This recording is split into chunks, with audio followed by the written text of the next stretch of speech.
Robert Salvador, you can find him on X. He joins us now via Skype. Robert, first off, thank you so much for joining us. And I loved the explainer that you have. And I wanted you to talk about this to the audience because this is one of the top things that I hear from people all around the country is, well, can you trust the polls? And the polls say this. And why does this poll seem to completely counter this poll?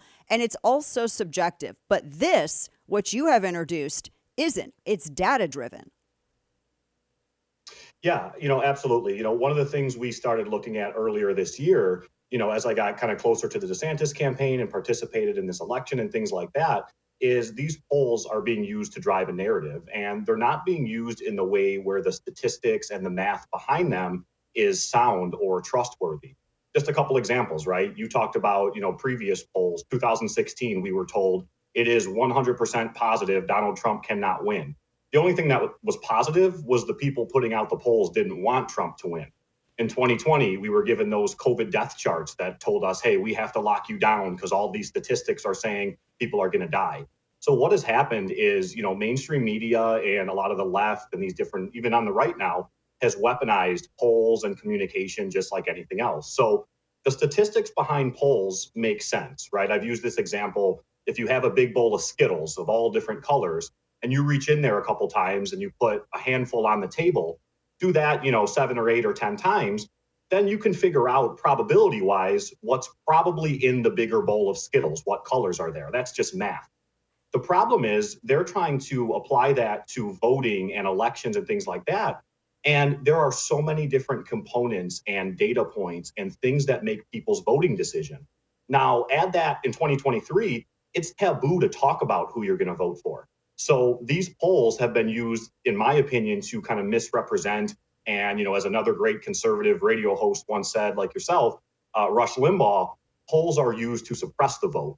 So what we did was we came out with a poll that was more based on data points, personality types, and we combined that with an old school traditional methodology. And it's something that we believe is going to be more accurate and includes more data than what's out there. And so far, so good.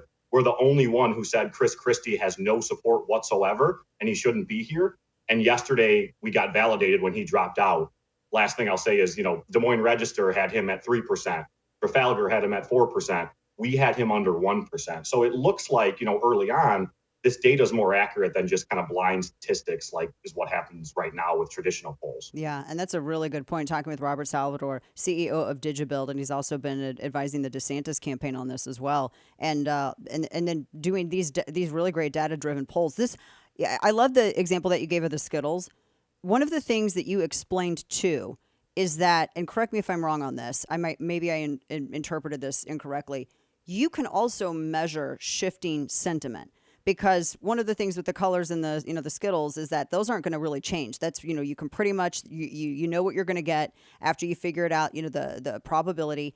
But with elections, there's so many variables, as you said, and energies can change and momentum can change. Is that accurate to say that you can even kind of gauge shifting sentiment?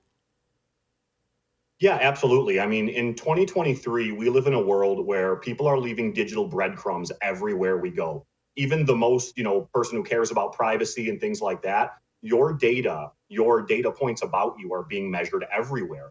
So when something big happens, you can look at keywords, you could look at sentiment across different language, you could look at posts on, there's a million different types of social media now. So absolutely, we can measure these trends and see, who's trending in a good direction or who's trending in a bad direction. One of the examples I used is some of the training data that, the machine learning looked at was Governor DeSantis's 2022 governor election victory, where most of the mainstream polls only showed him up a couple points, maybe 5, maybe 3 points.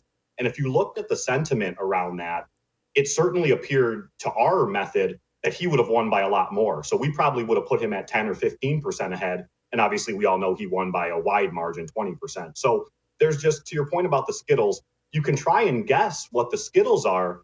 But again, you're just generalizing that math.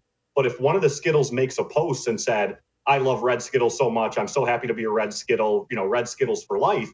Well, that data point now has given you something with the statistics to make it more accurate. So, I mean, again, the example I use all the time is log on to Amazon Prime. They can tell you about your buying habits better than your own family. your aunt asks you what you want for Christmas, Amazon Prime will tell you down to the It's memory scary. stick of the phone or of the camera. So that's what we're trying to use data to just make better assumptions, have more accuracy, and be more transparent, because that's what this is supposed to be if these things represent democracy. So this one poll that you posted this. I'm gonna make sure I get this date. You posted this January 7th, and it was the first this AI data and tech driven poll, and it was looking at the primary. And of course, you still had Christie in here, less than 1%. And you were absolutely validated by that as well. This primary poll from January 1st to the 7th, it had Trump at 40, DeSantis at 34, Haley at 16, Ramaswamy at 10, and Christie less than 1%. And then the sentiment and activity trend, you had Trump falling, DeSantis rising, Haley falling, Ramaswamy rising, and Christie neutral. So it doesn't really seem that Christie's presence or his lack thereof now is really going to change anything. You also noted too that there were a lot of independents in this. How does that impact this as well? Because that's what's really difficult for everybody to kind of gauge. Sure. Yeah. So, the first thing to mention is this was a beta test, right? So, that's why we kind of open sourced it and we said, hey, give us suggestions and, how can we make this better? So I think one of the things that we did do was poll independence a little bit too high. So we'll adjust that for the next one. The reason we did that was because in order to get the online data, the online sentiment, we wanted to go a bit wider, knowing that very traditional, maybe old school Iowans might not have as big of a digital presence. So we went a little bit wider to get the training data, because if we can train a word that means, hey, MAGA is the worst, we know that across the spectrum now means something to other data points. So we did go a little bit wide with the independence because of that. We're going to scale that down for the next one. I think it might make a difference a little bit, but remember, Iowa is a same day registration state. So independents do show up to the caucuses and can change that registration and caucus that same day. So yeah, that's one of the things that we are going to change, and we're going to release some more data about how we got to this. One of the things we're trying to show is the traditional methodology, with the with the errors and with the weighting and things like that. But we also want to show a way to kind of represent how our algorithm works, since it's software based. Right. So we'll release more information on that as well. But yeah, we're going to put out another poll on the 14th.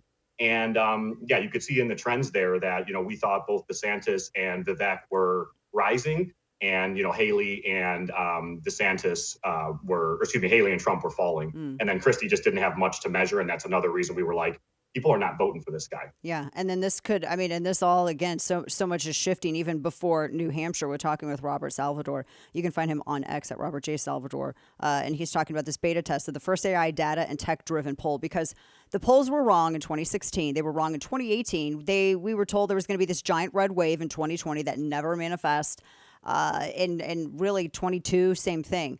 And it's all the same people. I don't even know why it's all the same firms and it's the same people. And it's always reported as, well, maybe this cycle they're going to get it right. But they don't. And some of that too, Robert, is their methods and their approaches are very old school, because you got to call people. And how many people have landlines anymore? And how many people? It's very, very hard to survey people. Just to get a reliable 500-person sample, you have to cast a net so wide, and that's so expensive. Whereas AI and data actually, I don't think is.